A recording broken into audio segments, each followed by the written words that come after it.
اعوذ باللہ من الشیطان الرجیم بسم اللہ الرحمن الرحیم رب اشرح لی صدری ویسر لی امری واحلل عقدۃ من لسانی یفقہوا قولی ربی زدنی علما۔ بسم اللہ الرحمن الرحیم، سورہ الفاتحہ۔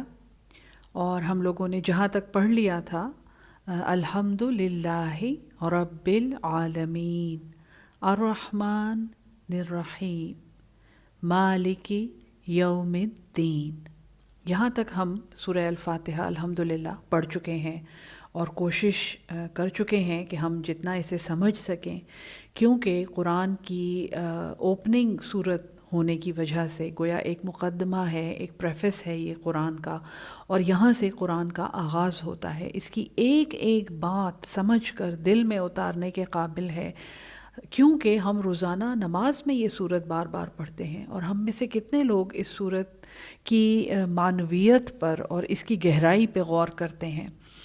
اتنا ہی اگر ہم کرنا شروع کر دیں تو یقین کریں ہمارے ایمان کی وہ کیفیت نہیں رہے گی جو سورہ الفاتحہ کو سمجھنے سے پہلے تھی۔ اور اسی صورت سے اگر ہمیں ایسی محبت ہو جائے کہ ہر دفعہ اسے پڑھتے ہوئے ہم غور کریں اور اس کو سوچیں، اور اللہ تعالیٰ کی ربوبیت کا، اس کی الوہیت کا اور اس کی رحمت کا اگر ہم اندازہ لگائیں تو اس قرآن کو اپنی ترجیح بنانے میں ہمیں کوئی بھی پس و پیش نہیں رہے گی۔ تو آج جو حصہ ہم اس کا پڑھ رہے ہیں اس کی حیثیت ڈاکٹر اسرار احمد مرحوم، اللہ انہیں غریق رحمت کرے، انہوں نے ایک بڑی خوبصورت السٹریشن دکھائی تھی۔ میں کوشش تو کروں گی کہ میں اس کی ایک نقل بنا لوں۔ انہوں نے ایک کاغذ پہ خود بنائی ہوئی تھی اور انہوں نے وہ دکھائی تھی اور کہا تھا کہ یہ جو صورت ہے اور یہ جو اس صورت کا حصہ ہے جو مالک یوم الدین کے بعد آ رہا ہے، اس کی حیثیت ایک لیور کے فلکرم کی ہے۔ اور اگر آپ میں سے جو لوگ سمجھ رہے ہیں، لیور جیسے ایک کوئی آپ سمجھیں جیسے ایک سٹک ہے یا ایک لاٹھی ہے جس سے آپ ایک بھاری بوجھ اٹھانے کی کوشش کر رہے ہیں، اسے اس پتھر یا چٹان کے نیچے فٹ کر کے، تو اس کے نیچے ایک سہارا رکھ کے آپ بڑی آسانی سے وہ بھاری چیز اٹھا سکتے ہیں۔ وہ نیچے جو سہارا رکھا جاتا ہے اسے فلکرم کہا جاتا ہے۔ تو ایاک نعبد و ایاک نستعین، یہ جو ایک فریز ہے بیچ میں سورہ الفاتحہ کے، اس کی حیثیت ایک فلکرم کی ہے۔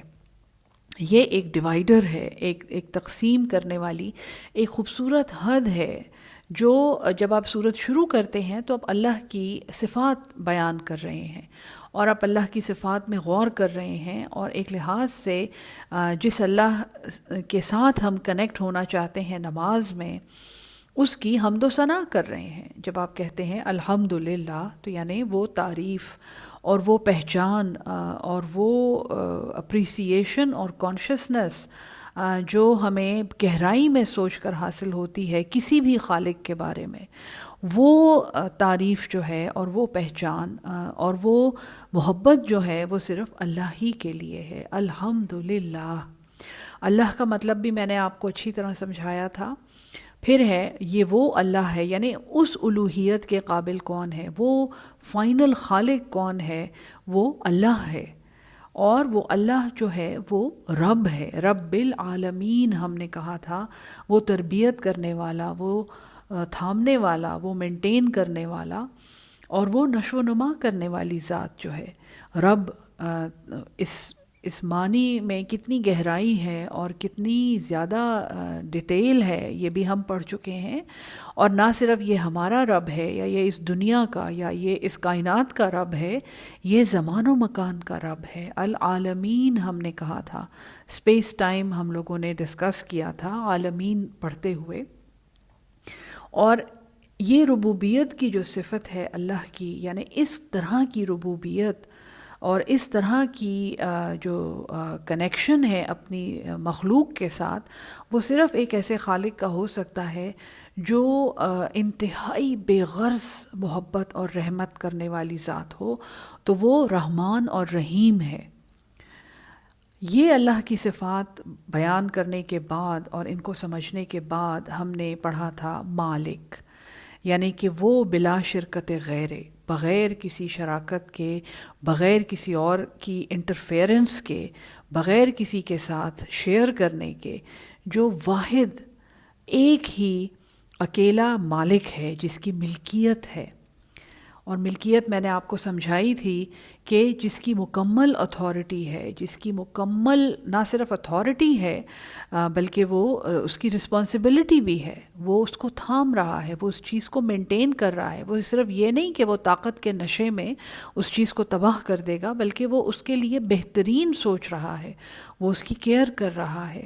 تو یہ وہ مالک ہے جس کو ہم یہاں پکارتے ہیں مالک. اور پھر اس ملکیت کی وسعت سمجھنے کے لیے ہم الفاتحہ میں ہی کہتے ہیں مالک یوم الدین، یہ اس دن کا مالک ہے جس دن بدلے دیے جائیں گے.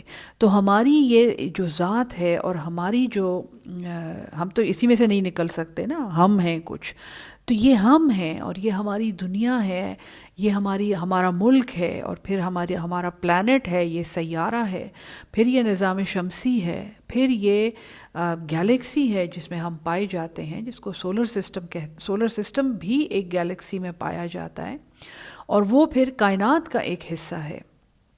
اور یہ سب چیزیں، ان سب کا وہ خالق ہے، ان سب کا وہ رب ہے، ان سب پہ بے پناہ رحمت اور بار بار رحمت کرنے والا ہے، ان سب کو وہ کنٹرول کرنے والا ہے. لیکن یہ سب ایک دن ختم ہو جائے گا، اور جب یہ ختم ہو کے دوبارہ پیدا ہوگا، اس کی ایک نئی شکل ہوگی، بالکل ویسے ہی ہم بھی ایک نئی شکل میں پیدا ہوں گے. تو اس وقت بھی یہی مالک ہوگا اور یہی رب ہوگا، اور وہ ہمیں ہمارے بدلے دے گا. اس دنیا میں اور اس زندگی میں اور اس کمرہ امتحان میں ہم نے جو کیا ہے اس کا رزلٹ ہمیں ایک دن ملنے والا ہے، اور وہ یوم الدین ہے، وہ بدلوں کا دن ہے جس دن انصاف کے ساتھ ہمیں بدلہ دے دیا جائے گا. اب یہ کہہ کے جب اس بات سے ہم ایگری کر لیتے ہیں کہ مالک یوم الدین، یہ کہہ کے ہمارے دل اللہ تعالیٰ کی عظمت سے اور اس کی، آپ سمجھیں کہ اللہ تعالیٰ کی ہیبت سے بھر جانا چاہیے.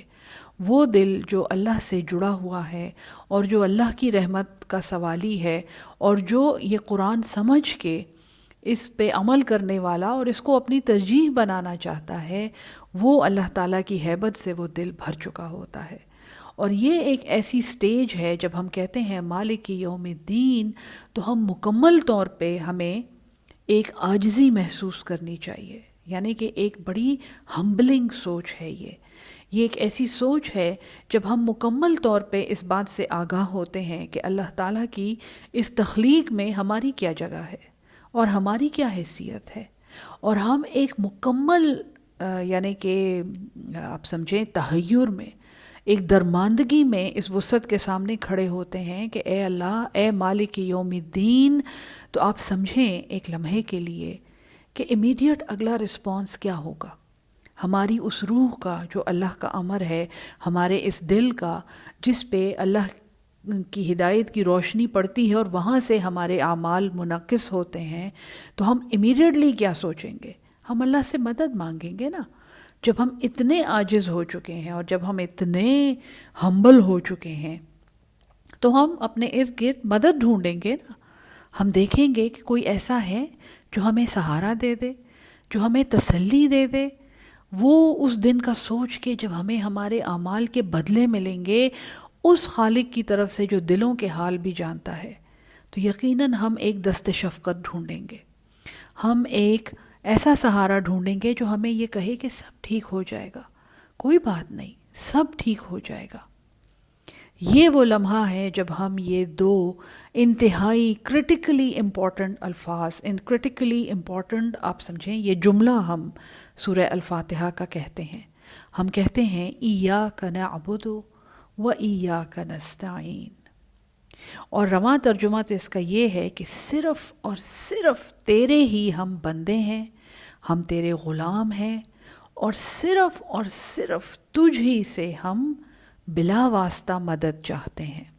یہ اس کا رواں ترجمہ ہے. اب ایاک نعبد، ایک تو جو سوال ذہن میں آتا ہے وہ یہ ہے کہ جب ہم اللہ سے مدد مانگ رہے ہیں تو ہم ڈائریکٹلی مدد کیوں مانگ رہے ہیں؟ کیوں نہیں مانگ رہے؟ ہم ایاک نعبد بیچ میں کیوں کہہ رہے ہیں؟ یہ بہت امپورٹنٹ سوال ہے اور یہ ضرور پوچھنا چاہیے۔ دیکھیں، اگر جب ہم اس کا لفظی ترجمہ پڑھیں گے نا تب ہمیں سمجھ آئے گی۔ ایاک، ایا صرف اور صرف، یہ ایکسکلوسیو بنانے کے لیے یہ ٹرم ہے ایا، ٹھیک ہے؟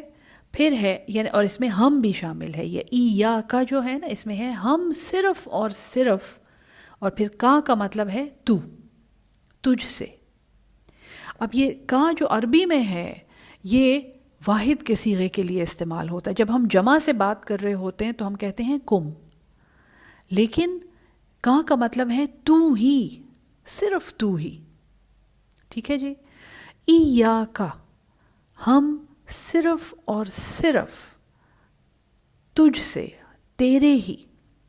اور پھر ہم کہتے ہیں نعبد، نہ ہم ہے، اپنے لیے ہم نہ کہتے ہیں۔ اور پھر جو روٹ ہے وہ ہے عین با دال، عبد، جس کا مطلب ہے جیسے ہم کہتے ہیں نا عبداللہ، اللہ کا بندہ، اللہ کا غلام۔ تو یہاں پہ ہم عبد کہہ رہے ہیں، اور قرآن کے اصول کے مطابق یہاں ہمیں یہ سوچنا چاہیے کہ عبد ہم کیوں کہہ رہے ہیں، ہم اپنے آپ کو غلام کیوں کہہ رہے ہیں؟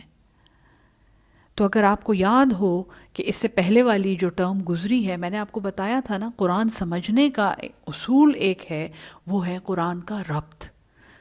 جب کوئی سوال ذہن میں آئے تو اس سے پہلے والی اور اس کے بعد والی آیت کو دیکھیں، اس سے کچھ پہلے والی آیات کو دیکھیں اور کچھ بعد والی آیات کو پڑھیں، آپ کو وہ والی ٹرم اور وہ والی آیت مکمل طور پہ سمجھ آ جائے گی۔ تو ایاک نعبد کہنے سے پہلے ہم نے کیا کہا تھا، یاد ہے؟ مالک یوم الدین، مالک ہے۔ اور میں نے آپ کو مالک اور غلام کا رشتہ بھی پڑھایا تھا، مالک پڑھاتے ہوئے، کہ جب مالک اپنے غلام سے کچھ مانگتا ہے تو وہ کیا ایکسپیکٹ کرتا ہے۔ مالک اور غلام کے رشتے کی نوعیت کیا ہے؟ اور اس دنیا میں جب ہم لوگوں کو چھوٹی موٹی تنخواہیں اور چھوٹی موٹی چیزیں دیکھ کے یہ سمجھتے ہیں کہ یہ ہمارے غلام ہیں، ہم ان سے کس طرح کا طرز عمل ایکسپیکٹ کرتے ہیں، ہم ان سے کس قدر اطاعت ایکسپیکٹ کرتے ہیں کہ یہ تو میری بات کے اوپر اس نے بات کر کیسے دی۔ یہ ہے تعلق اس مالک کا اور اس عبد کا جو ہم اس وقت اپنے آپ کو کہہ رہے ہیں۔ وہ مالک جو ہے جس کے ہم غلام ہیں، اس کے سامنے ہم یہ اقرار کر رہے ہیں، ہم مان رہے ہیں، اور ہم اپنی جگہ اس کی کریشن میں ڈٹرمن کر رہے ہیں جب ہم کہتے ہیں ایاک نعبد، صرف اور صرف تیرے ہی بندے ہیں ہم، اے اللہ، صرف اور صرف تیرے ہی ہم غلام ہیں۔ تو یہ ایاک نعبد کہتے ہوئے انسان کا دل خشیت سے اور عاجزی سے بھر جانا چاہیے اور جھک جانا چاہیے انسان کو۔ ایاک نعبد،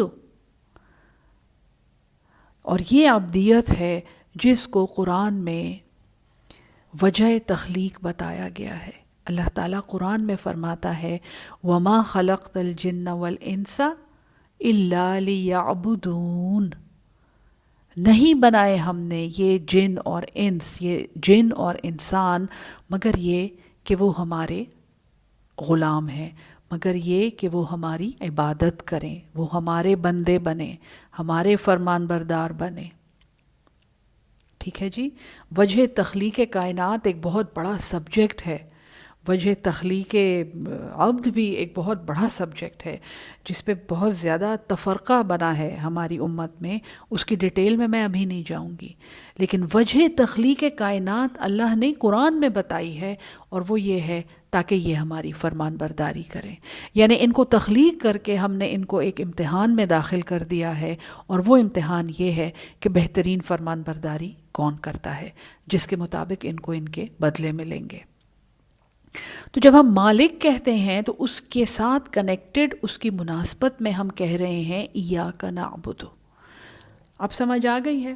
جب ہم مدد ڈھونڈ رہے ہیں، اور وہ مدد جو ہے وہ اس سے اگلی ٹرم میں ہم مانگ رہے ہیں، اس سے اگلا جو فریز ہے ایاک نستعین، اس میں ہم مدد مانگ رہے ہیں، لیکن وہ مدد مانگنے سے پہلے ہم اس کائنات میں اور اللہ کی تخلیق میں اپنی جگہ کا اقرار کر رہے ہیں اللہ کے سامنے کہ اے اللہ، ہم تو تیرے انتہائی عاجز اور معمولی بندے ہیں، اور ہم تو ہیں ہی تیرے فرمان بردار، ہم تو ہیں ہی تیرے غلام، اور ہمیں تیری ملکیت کا اندازہ ہے۔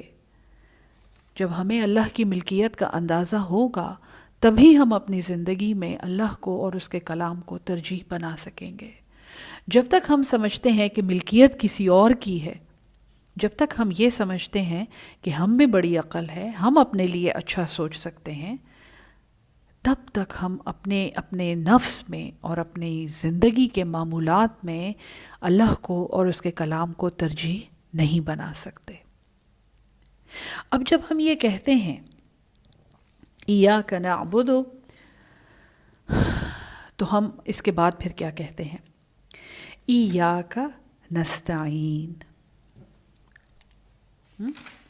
آگے آنا، یہ اصل ٹرم ہے۔ جب ہم کہہ رہے ہیں مالک یوم الدین، تو اس ہڑبڑاہٹ میں اور اس ریئلائزیشن میں کہ یہ تو ایسا مالک ہے جس نے تو ہمیں رزلٹ دینا ہے، یہ تو وہ مالک ہے کہ جب فائنل ایگزام کے بعد ہم جا کے اپنا رزلٹ دیکھتے تھے اور وہ جو ہاتھ ہمارے کپ کپا رہے ہوتے تھے اور دل کانپ رہے ہوتے تھے اور معدے میں درد ہوتا تھا اور نظریں دھندلی ہو رہی ہوتی تھیں، یہ تو وہ مالک ہے جس نے وہ رزلٹ ہمارے ہاتھ میں دینا ہے، اور اس کی مرضی ہے کہ دائیں ہاتھ میں دے یا بائیں ہاتھ میں۔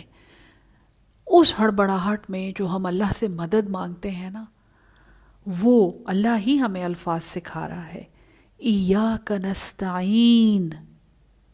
ایاک، وہ تو میں نے آپ کو پڑھا دیا، صرف اور صرف تیری ہی، صرف اور صرف تجھ سے، اور پھر ہم کہتے ہیں نستعین، نون میں ہوں، نا، ٹھیک ہے، تو میں، اور پھر آگے جو لفظ ہے نا استعین، اس کی روٹ سمجھ لیں، اس کی روٹ ہے اون، عین واو نون، یا عین الف نون۔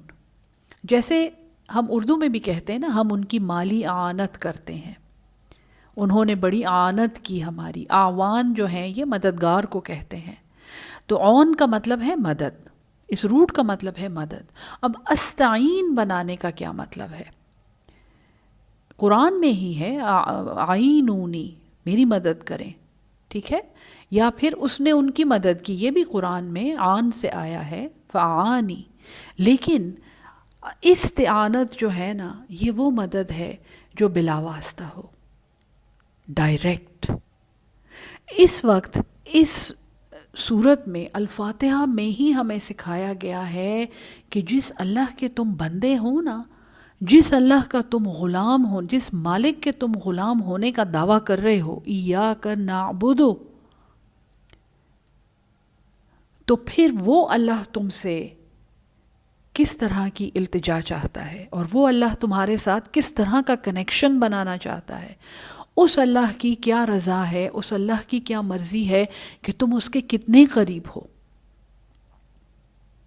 یہ اس میں سمجھایا گیا ہے۔ اللہ نے یہ سمجھا، ایاک نستعین کا مطلب ہے صرف تجھ ہی سے ہم بلا واسطہ مدد چاہتے ہیں، بغیر کسی کنیکشن کے، بغیر کسی رشوت کے، بغیر کسی سفارشی کے، بغیر کسی انٹرونشن کے، بغیر کسی انٹرسیسر کے۔ انٹرسیشن ہم کہتے ہیں نا کہ ہمارے حضور ہمارے لیے دعا کیجئے، حضور ہمارے لیے ہمارا یہ کام کرا دیجئے۔ کبھی کسی قبر کے سامنے کہہ رہے ہیں، کبھی کسی زندہ کے سامنے کہہ رہے ہیں۔ کسی کو یہ کہنا کہ میرے لیے دعا کیجئے، کوئی بات نہیں، کوئی بات نہیں، لیکن یہ سمجھنا کہ یہ جو دعا مانگ رہا ہے اس کی حیثیت سم ہاؤ آپ کی اپنی مانگی ہوئی دعا سے مختلف ہے، یا ان کو دعا کا کہہ کر آپ نے اپنا زیادہ فائدہ کر لیا ہے بنسبت خود اللہ کو اپنی مدد کا کہنے کے۔ یہ کمپلیکیشن ہے۔ یہ اب ایاک نستعین کے بعد انشاءاللہ میں آپ کو توحید کی دوسری قسط بھیجوں گی، جہاں پہ آپ کو زیادہ بہتر سمجھ آئے گا کہ بلا واسطہ مدد کس چیز کو کہتے ہیں، اور ہمارا خالق قرآن کے کھلتے ہی ہمیں کیا سمجھا رہا ہے۔ ایاک نعبد، صرف تیرے ہی ہم بندے ہیں، ایاک نستعین، اور صرف تجھ ہی سے ہم بلا واسطہ، بغیر کسی کنیکشن کے، بغیر کسی لنک کے، بغیر کسی سفارش کے ہم مدد مانگ رہے ہیں۔ ہمیں وہ والی مدد چاہیے یا اللہ، بیچ میں کوئی نہ ہو، بس ہم ہوں اور تم ہو، ہم منو تو، یہ تعلق ہونا چاہیے. یہ ہم ہر نماز میں کہتے ہیں. کبھی سوچا ہے ہماری ترجیحات کیا ہیں؟ ہم کس چیزوں سے کہاں سے مدد مانگ رہے ہوتے ہیں جبکہ یہ اتنی قریب ہے یہ مدد. ایاک نستعین، اللہ سے ڈائریکٹ مانگنے.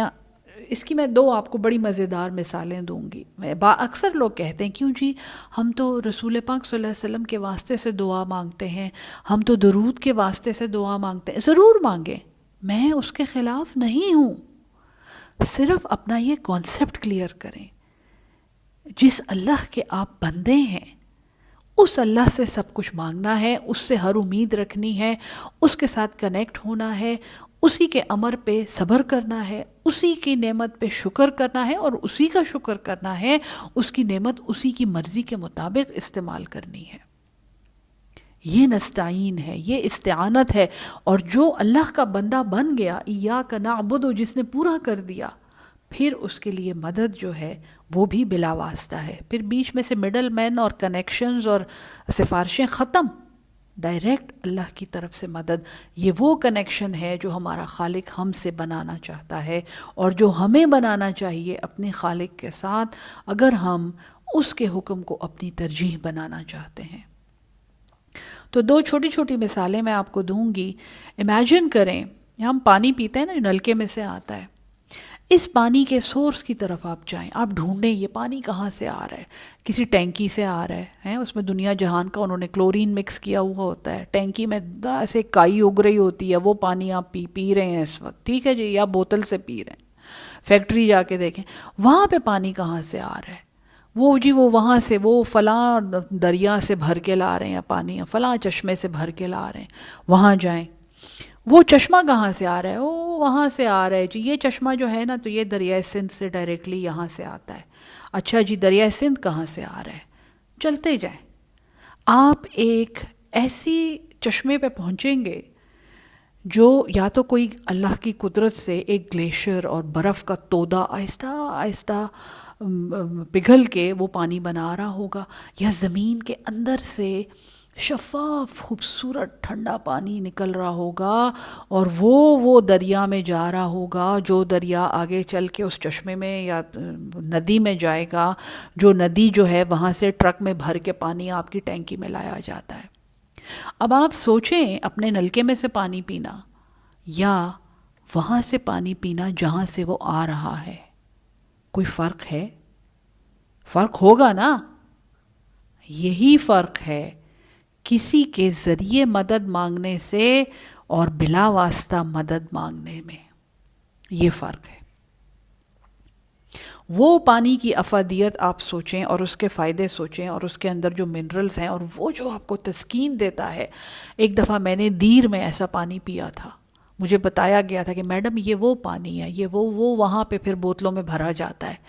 آپ یقین کریں ابھی تک جو ہو سکتا ہے میرے کچھ اسٹوڈنٹس بھی یہ سن رہے ہوں، میں نے کہا تھا یہ تو لیکوڈ پیٹرول ہے، یہ تو پی کے انسان کے اندر ایک ایسی ایکٹیویٹی پیدا ہوتی ہے اور اس کی ایسی خوبصورت اس کی طبیعت حشاش بشاش، اور وہ اس قدر لذیذ تھا وہ پانی، میں آپ کو بتا نہیں سکتی. کبھی کر کے دیکھیں آپ، یہ آپ کو میری بات سمجھ آ جائے گی کہ صرف پانی پینا اور جا کے سورس سے پانی پینے میں کیا فرق ہے. ایک کہانی. دوسری کہانی مختصراً ایک آپ سمجھیں کہ مسٹسزم کے اور اسپریچویلٹی کے ایک استاد ہیں جن کا نام ہے ایلن واٹس، یوٹیوب پہ بھی پائے جاتے ہیں، کہ آپ فوت ہو چکے ہیں. انہوں نے یہ بتایا تھا کہ لوگ مجھے اتنے پیسے دیتے ہیں اور مجھے ایسے شوق سے بلاتے ہیں اور میری باتیں اتنی غور سے سنتے ہیں، حالانکہ میں ان کو یہ سکھاتا ہوں کہ تم نے سانس ایسے لینا ہے اور تم نے آنکھیں بند کر کے سوچنا ہے اور تم نے اپنے اندر اپنے دل کے ساتھ اور اپنی من کی دنیا کے ساتھ کنیکٹ ہونا ہے. اور وہ ہنستا تھا، بڑی خوبصورت ہنسی تھی ان کی، بڑی انٹرسٹنگ، ان کی ہنسی سن کے لوگوں کو ہنسی آتی ہے. اور وہ کہنے لگے کہ آپ میں سے کس کو سانس لینا نہیں آتا اور کس کو اپنے دل کی دھڑکن کا اندازہ نہیں ہے اور کس کو پانی پینا نہیں آتا. آپ یہ باتیں سیکھنے کے لیے اتنے زیادہ پیسے مجھے دیتے ہیں جبکہ یہ سب کچھ آپ کو پہلے سے خود ہی آتا ہے.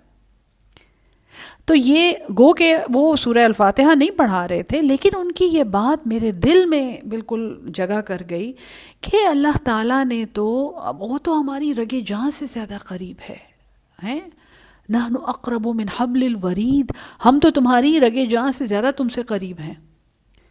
اس اللہ کو ڈھونڈنے کے لیے ہم کہاں کہاں جاتے ہیں اور کیا کچھ کرتے ہیں، واللہ عالم۔ اس اللہ کے لیے ہمیں ذریعے چاہیے اور ہمیں وسیلے چاہیے اور ہمیں کنیکشنز چاہیے۔ وہ اللہ جس نے ہمیں بنایا ہے، ہماری ہر حرکت، ہماری ہر بات اس بات کا ریمائنڈر ہے کہ ہمارا ایک خالق ہے، اور وہ خالق ہمیں بھول جاتا ہے۔ ہمیں اس کی یاد اپنے آپ کو دلانے کے لیے کچھ کرنے کی ضرورت ہے۔ تو یہ بلا واسطہ اور بال واسطہ کنیکشن جو ہے، یہ سمجھانے کے لیے یہ دو مثالیں میں نے آپ کو دی ہیں۔ اللہ تعالی ہم سب کو قرآن سمجھ کے اس پہ عمل کرنے والا اور اس کو آگے پہنچانے والا بنا دے۔ آمین ثم آمین۔